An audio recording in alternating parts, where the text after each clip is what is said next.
নির্বাচনের প্রস্তুতি নিতে নেতাকর্মীদের মানুষের কাছে যাওয়ার আহ্বান জানিয়েছেন বিএনপির মহাসচিব মির্জা ফখরুল ইসলাম আলমগীর। তিনি বলেন, নির্বাচনের জন্য প্রস্তুতি নেন।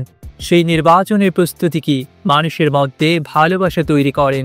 বিএনপিকে যেন মানুষ ভালোবাসে, বলে হ্যাঁ, বিএনপি ছাড়া আমাদের কোনো উপায় নেই। এই জিনিসটাকে আমাদের তৈরি করতে হবে, সেই জন্য ত্যাগ স্বীকার করতে হবে। সোমবার 7 জুলাই দুপুরে সিলেট নগরীর একটি কমিউনিটি সেন্টারে জেলা ও মহানগর বিএনপির ব্যবস্থাপনায় এবং যুক্তরাজ্য বিএনপির সভাপতি এন.এ. মালিকের উদ্যোগে দোয়া ও আলোচনা সভায় প্রধান অতিথির বক্তব্যে একথা বলেন মির্জা ফখরুল। শহীদ প্রেসিডেন্ট জিয়াউর রহমানের মাগফিরাত কামনায় এবং বিএনপির চেয়ারপারসন খালেদা জিয়ার সুস্থতা কামনায় এ দোয়া মাহফিল হয়। পাশাপাশি আলোচনা সভাও হয়েছে। অন্তর্বর্তীকালীন সরকারের প্রধান উপদেষ্টা মোহাম্মদ ইউনূসকে ধন্যবাদ জানিয়ে মির্জা ফখরুল বলেন, তিনি আমাদের নেতা তারেক রহমানের সঙ্গে লন্ডনে কথা বলে 26 ফেব্রুয়ারি মাসের মাঝামাঝি সময় নির্বাচনের একটা সময় ঠিক করেছেন। এরপর বিএনপির মহাসচিব বলেন, পরিষ্কার করে বলতে চায়, সরকারকে বলতে চায়, অন্য রাজনৈতিক দলকে বলতে চায়, নির্বাচন যত দেরি হবে তত বাংলাদেশ পিছিয়ে যাবে। দ্রুত নির্বাচন না হলে বিভিন্ন সংকট দেখা দেবে জানিয়ে বিএনপির মহাসচিব বলেন, বিনিয়োগ আসবে না, ইনভেস্টমেন্ট হবে না।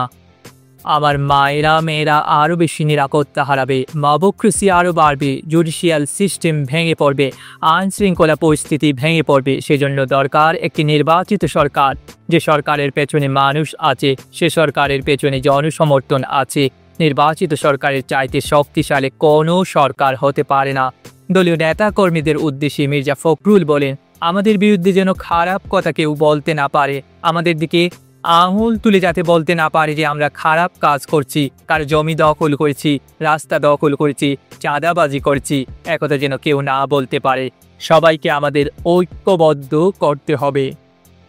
2024 এবং এর আগের 15 বছর গণতন্ত্রের জন্য অনেকে বুকের রক্ত রাস্তায় ঢেলে দিয়েছিলেন উল্লেখ করে বিএনপির মহাসচিব বলেন, হাজার হাজার মানুষের বিরুদ্ধে মিথ্যা মামলা হয়েছে।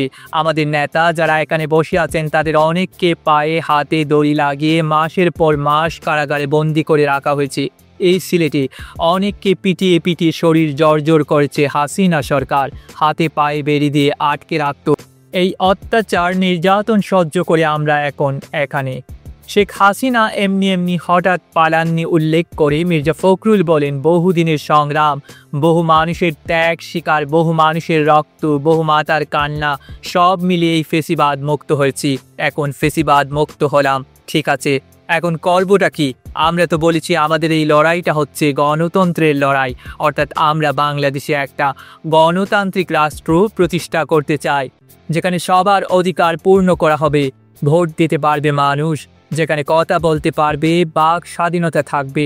বাংলাদেশ কি চিরকাল দরিদ্র দেশ হয়ে থাকবে, চিরকাল নিচে পড়ে থাকবে? এসব প্রশ্ন রেখে বিএনপির মহাসচিব বলেন, আমরা সেই বাংলাদেশ দেখতে চাই যে বাংলাদেশের স্বপ্ন শহীদ প্রেসিডেন্ট জিয়াউর রহমান দেখেছিলেন, যে বাংলাদেশের স্বপ্ন নিয়ে তিনি খাল কেটেছিলেন গ্রামে গ্রামে গিয়ে। সে বাংলাদেশ আমরা দেখতে চাই, যে বাংলাদেশের জন্য আমাদের নেত্রী খালেদা জিয়া গ্রামে গ্রামান্তরে চারণ কবির মতো গণতন্ত্রের গান গেয়ে মানুষকে উজ্জীবিত করেছিলেন।